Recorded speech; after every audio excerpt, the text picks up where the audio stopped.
as we get the handshake of the two finalists, the tournament leader Rowdy Morrow and Randy Pedersen, who has 2 victories under his belt.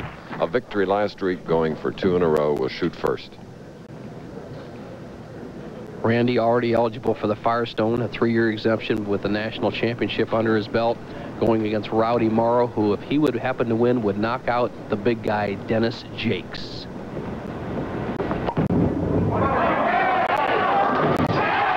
At 9 in the last game, starts out with a big one here.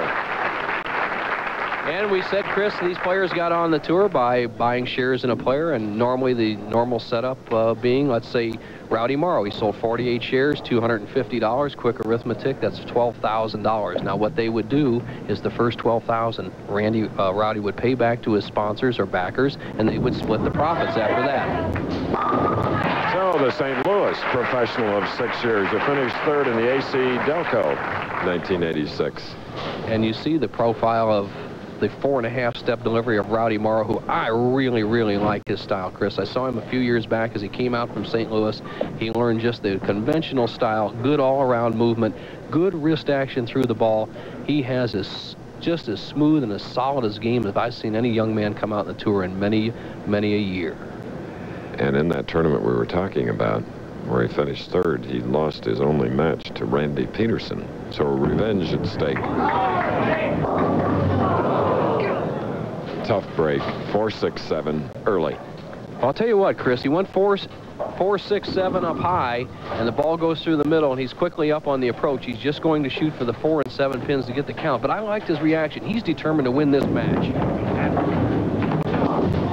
Big mistake there, though. Don't give away a pin on a strike. The difference very quickly there is when 1 becomes 2. If he had gotten 9-pin count, he'd have 28 in the second. Instead of getting 9, he just knocked down 1, equaling 8. He only has 26. So he lost 2 pins right there. You can't give it away to a top player like this.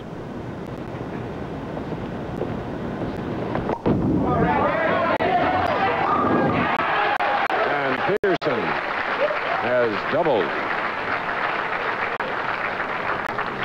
Leaders by round, and the Morrow name very prominent. Well, the Rocket, Jimmy Keith, the power player from Florida, took the early lead. Morrow caught him in the second round. Then after 18 games, the Rocket was in the lead. Then Rowdy Morrow just put the whole field down, led through 42 games. But now Randy Pedersen has a lead of 24 pins over Rowdy Morrow after 2 frames. 3 in a row, he ran it out, ran into a case.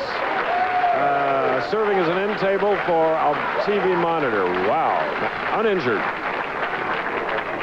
Now watch this action. Now look at that box behind him. Look to his left. Now watch it. Watch what happens. He hits his knees. There's a television set on there. Boom. Safe. He's taking them all out. Former basketball player.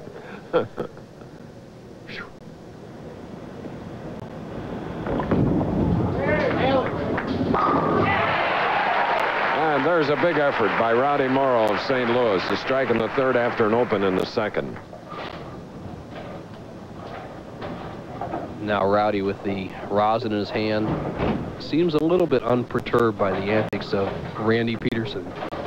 But a very, very important frame in the early going right now. Rowdy high in the 2nd frame, leaving that 4-6-7 split. Must make the adjustment, must get a strike. As you see the same type of grip that Randy Pedersen's using.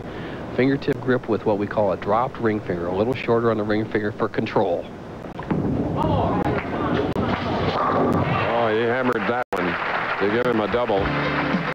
Pedersen leading by 23 with 3 in a row. We'll be back. Our host, annually the Fair Lanes Open, Chief Executive Officer of Fair Lanes, Walter J. Hall. Just a delightful man, a delightful host. Now, here's a man who has 10 strikes in a row. He finished the last game with 7. He has 3 in a row now. Now a 4-bagger. What a striking machine. Just the replay shows the same thing he's done frame after frame. Remember last week in the national championship, 10 in a row, he left a 10-pin. now he actually has 11 in a row. He finished the semifinal game with 7 in a row against Sam Flanagan, has started with 4 in a row against Rowdy Morrow. Chris, I've seen hot hands in a tour in my 20-some years out here, but nobody has carried it any hotter than this young man the last 2 weeks. Going for a 44-pin lead, 5th frame. And leaves the 2-pin on the left lane. String ending at 4.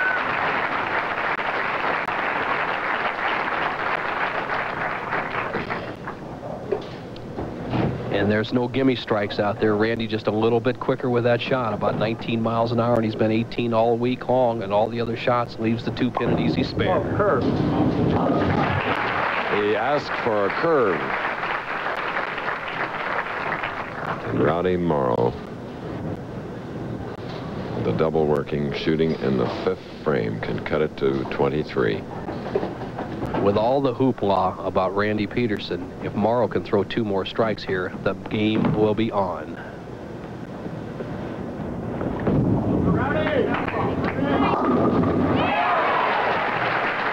Applying the pressure, Morrow, whom we asked about his never bowling for a title before, what's his game plan? The guarantee I only have to bowl 1 game has got me kind of loose. I'm looking forward to it. I'm not going to bowl the bowler. I'm going to bowl 1 frame at a time and just bowl the pins. Perfect strategy. I agree with you, Chris, and he has done so well. And his daddy is on hand here, Larry Morrow, rooting him on. There he is, a man who has rolled 2 perfect games of his own. Proud father, nice guy, watching his son attempt to cut the lead down to 13 with a 4th strike. Yeah, look at that, a 4-bagger. Dad's happy. Rowdy's pleased. Now, for the first time, somebody has put some pressure on Randy Pedersen. Let's see if it has any effect on his game.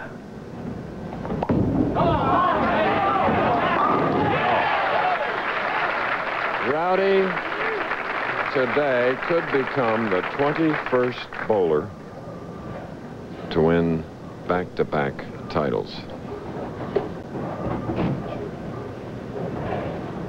Pretty elusive, Bo, when you think of all the tournaments. Mark Williams in 1985 was the last to do back-to-back. And I believe the first was the great one, Dick Weber. I would say circa 1959. And of course, Earl did several.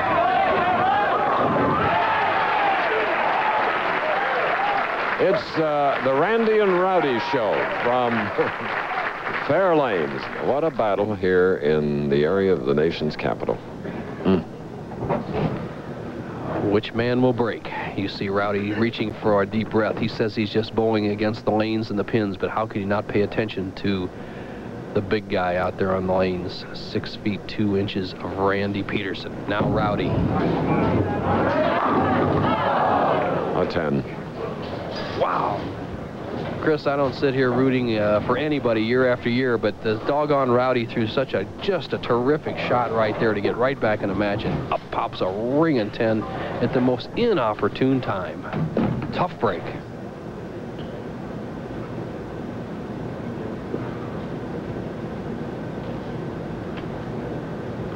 Strong look on that man's face. Ooh, a channel shot.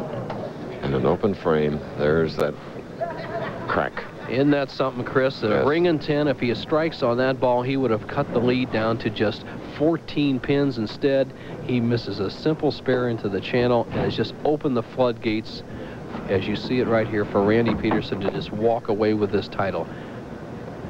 A difference of 23 pins between not striking and striking on that ball. What a shame. But it's not over yet. Still a potential 233 if he could strike out. Tremendous. Second time.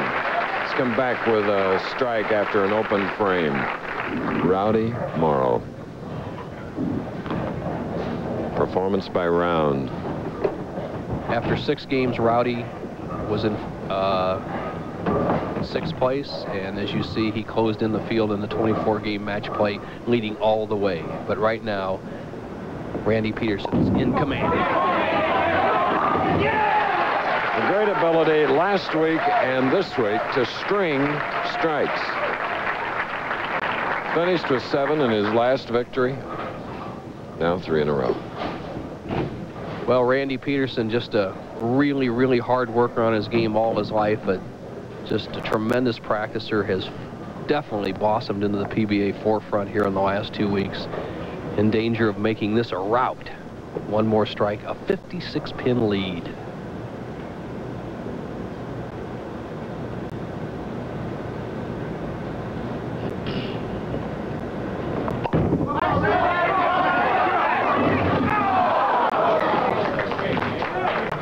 Well, we hope this type of excellence, Bo, will help 2 of our cherished colleagues to quickly mend. First of all, in New Jersey, recuperating in a New Jersey hospital, our longtime buddy and director, Chet Forty. And today here in Maryland, superb cameraman Gene Kelly in for tests to get better. We wish them both well. Hang on.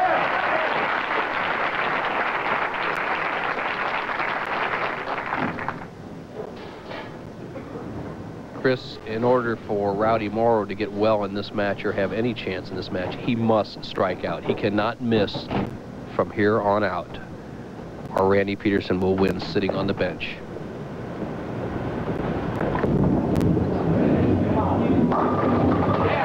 High hit that got them all. That was in the 9th. An almost sedated response from the crowd as they know that the destiny of Morrow is only a few shots away, as this man has a commanding lead. To put it in perspective, if Rowdy Morrow would strike out 233, Randy Pedersen would just have to fill a good count on the first ball, and he would win. Now, if Rowdy Morrow does not strike on this ball, it's all over.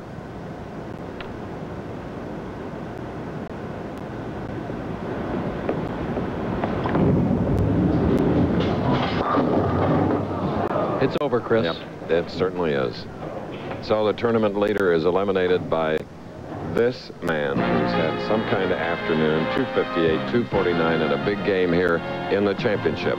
We'll be back after this.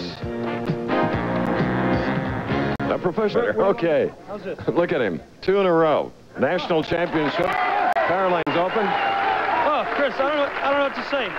You know, during the practice, I didn't really have a good shot. And excuse me, Bill suffered from Evan. I'm sorry, Bill.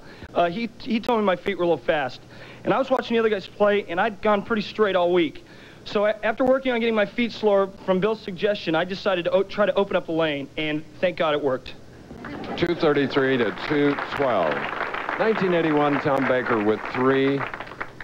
Before that, Petraglia, 3rd one right here. Weber, Roth, Anthony have done it. What about next week? Oh, God. I can't believe 2 in a row. 3 in a row is unfeasible. I mean, it would be great. You know, last week after winning the national championship, I just wanted to come in here this week and not have a letdown, maybe cash or make the finals, and end up winning again. Anybody talks like that needs more money. Wally Hall, Chief Executive, Fairlanes. Here he is. Quickly, Wally. Here's your check for a great victory, Randy, and everybody at Fairlanes congratulates you on winning the Fairlanes Open. Well done. Good job. Thank you very much, Mr. Hall. I'd like to thank Fairlanes, Mr. Hall, and everybody associated with... See you in Atlantic City? All right, babe. Okay. See you. What a winner.